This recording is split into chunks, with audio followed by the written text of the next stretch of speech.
টানা ৩-৪ দিন বৃষ্টির পর আজকের আকাশটা দেখো কি সুন্দর, পুরো পরিষ্কার আর একদম ঝলমল করছে রোদ্দুরে। এদিকে ঘড়িতে বেজে গেছে 10টা 23। গুড মর্নিং ফ্রেন্ডস, আশা করছি তোমরা সবাই খুব খুব খুব ভালো আছো। আমিও খুব ভালো আছি। আজকের ব্লগটা এখন থেকে শুরু করলাম। চলো সারাদিন কী কী করছি তোমাদের সাথে সব শেয়ার করছি। যথারীতি কালকের মতো আজকেও কিন্তু সোনায়ের অনলাইনেই ক্লাস হচ্ছে।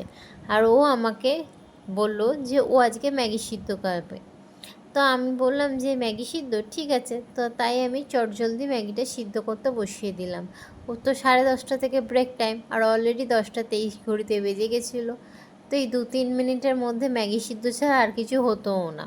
তাই আমি তাড়াতাড়ি করে ম্যাগি সিদ্ধ বসিয়ে দিলাম। আর এই একটাই জিনিস যেটা কিনা সব বাচ্চার খুব ফেভারিট। আর আমার মেয়েকে তো যদি প্রতিদিন দাও, ও প্রতিদিনই বসে বসে খেয়ে নেবে, কোনো অসুবিধা নেই ওর। যাই হোক, ম্যাগি সিদ্ধ করা তো আমার হয়ে গেছে, আমি থালাতে বেড়ে রেডি করেও রেখেছি। এদিকে ওরও টাইমও হয়ে গেছে, ও আমাকে ডাক দিয়ে এলো। তা আমি গিয়ে ওকে দিয়ে এলাম। কিন্তু এদিকে আমার ম্যাগিটা সিদ্ধ করতে একটু টাইম লেগে গেছিলো। ওর 10:30টায় পুরো ক্লাস শুরু হয়ে যাওয়ার টাইম হয়ে গেছিলো। তো যাই হোক, আমি বললাম আস্তে করে তাড়াতাড়ি করে খেয়ে নে। আর এদিকে আমিও গরম গরম ম্যাগিটা নিয়ে চলে এলাম ঘরে। আমিও খেয়ে নিই, কারণ ম্যাগি যদি ঠান্ডা হয়ে যায় তাহলে ওটা আঠালো টাইপের হয়ে যায়, তখন খেতে আমার একদমই ইচ্ছা করে না। কিন্তু আমার এদিকে ঠাকুরকে দেওয়াও হয়নি, যদিও ম্যাগি খাচ্ছি সেই জন্য কোনো অসুবিধা নেই। তো যাই হোক, আমি আগে গরম গরম ম্যাগিটা খেয়ে নিলাম। ম্যাগিটা কিন্তু বাচ্চাদের যেমন ফেভারিট, তেমনি বড়োদেরও কিন্তু যথেষ্ট ফেভারিট। কিন্তু আমার খুব একটা সিদ্ধ ম্যাগি খেতে ভালো লাগে না। যাই হোক, আজকে তাও খেয়েই নিলাম। ম্যাগি তো খাওয়া হয়ে গেছে, এবার যাই চলে এলাম ঠাকুরকে দিতে। দেখো আমি ঠাকুরকেও দেওয়া শুরু করে দিলাম। তাড়াতাড়ি করে সব ঠাকুরকে দিয়ে নিয়ে তারপর ওদিকে অ্যামাজনও এসে যাবে। বলতে বলতে অ্যামাজনও এসে গেছে। অ্যামাজনে আমি অর্ডার দিয়েছিলাম আটা, দই আর সর্ষের তেল। অ্যাকচুয়ালি রাস্তায় আমাদের দুদিকের বাড়ির রাস্তায় এত জল যে বেরিয়ে যে বাজার থেকে কিছু আনবো সেটা সম্ভব নয়। একদিকে অনলাইনে ক্লাস হচ্ছে বলে বাঁচোয়া। যাই হোক, আমি অর্ডার দিয়েছিলাম অ্যামাজনে এইগুলো, তো এইগুলো অ্যামাজন থেকে এসেও গেছে। এবার আমার রান্নার পালা। রান্না মোটামুটি সমস্ত কিছু করাই আছে, এবার শুধু করতে হবে আমাকে রুটির তরকারিটা। তো সেটার জন্যই আমি এবার কি করব সেটাই তোমাদের শেয়ার করছি। আর বাদবাকি সবই আমার রেডি করাই আছে। তো আমি এখন কুমড়ো আলুর একটা তরকারি করব। তরকারি না, কুমড়ো আলু একটা ভাজা ভাজা যে একটা তরকারি হয় না, ছোলা মিশিয়ে, সেটাই। কিন্তু আমার অ্যাকচুয়ালি ছোলাটা ভেজানো নেই, তো আমি এমনি কুমড়ো আলু দিয়ে একটা ভাজা ভাজা টাইপের তরকারি করব, যেটা কিনা লুচি লুচি দিয়ে, রুটি দিয়ে, ভাত দিয়ে, সব কিছু দিয়ে কিন্তু খেতে খুবই ভালো লাগে। যাই হোক, আমি অনেক কথা হয়ে গেল, আমি কিন্তু সবজিগুলো ফটাফট করে কাটতে বসে গেছিলাম। তো তাড়াতাড়ি করে আমার কাটাও অলমোস্ট হয়ে গেছে, আর গ্লাভস পরে কাটতে খুবই অসুবিধা হয়। তো যাই হোক, আমার কাটা মোটা হয়েও গেছে, পুরো সব পরিষ্কার করে ধোয়াও হয়ে গেছে। এবার আমি কড়াইও বসিয়ে দিয়েছি।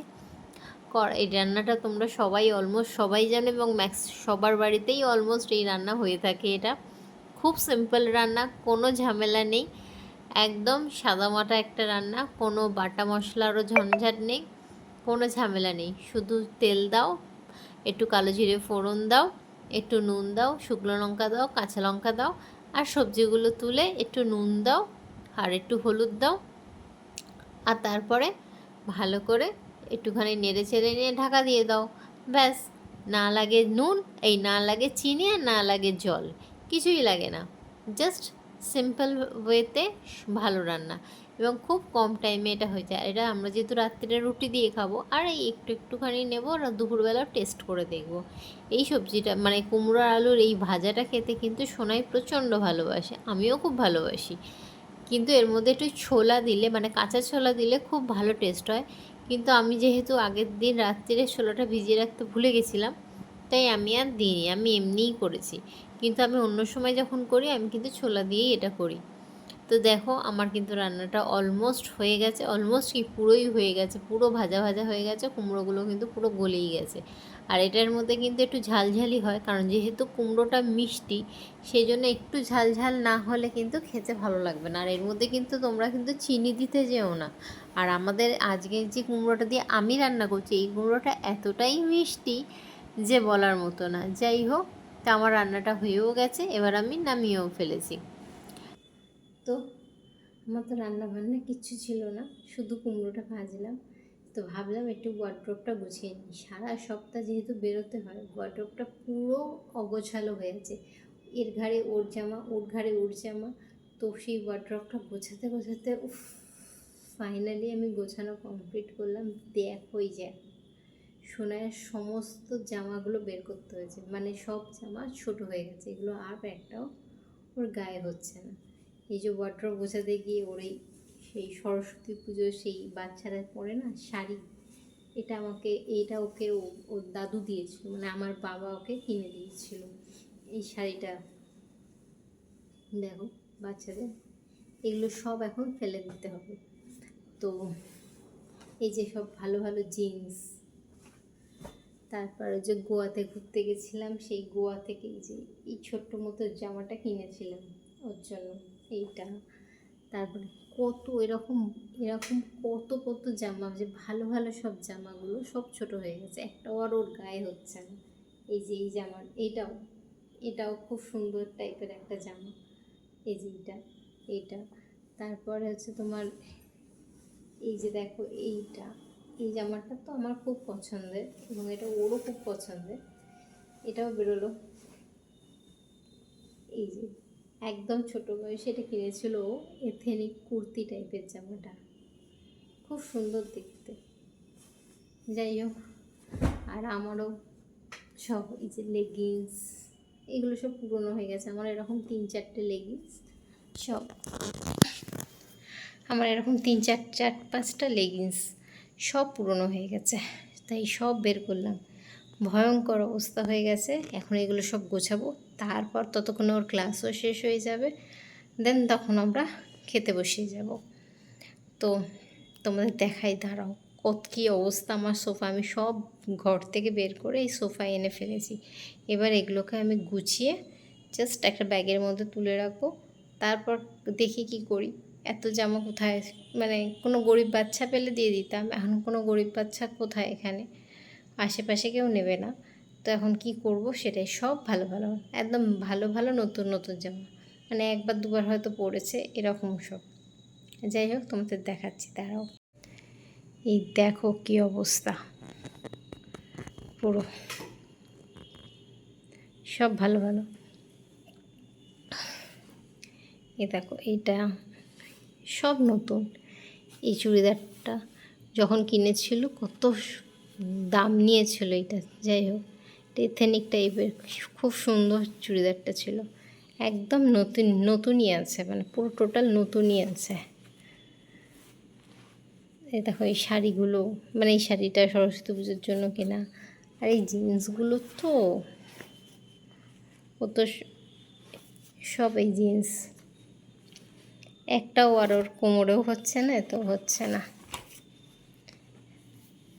যাই হোক, তাড়াতাড়ি পটাপট গুছিয়ে নিই, তারপরে তো খেতে বসে তোমাদের সাথে কথা বলছি।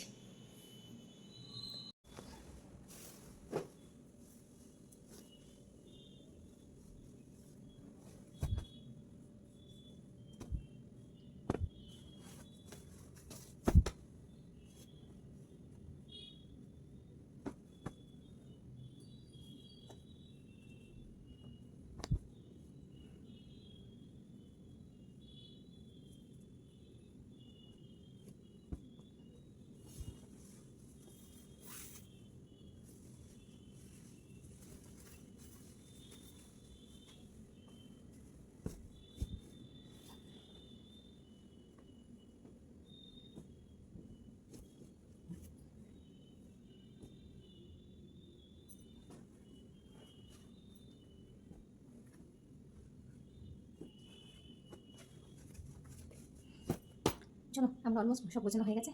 এবার এগুলোকে আমি একটা প্লান ব্যাগের মধ্যে ঢুকিয়ে দিই, তারপরে দেখি এগুলো কী করা যায়, এগুলো কী ব্যবস্থা করা যায়। চলো তাহলে।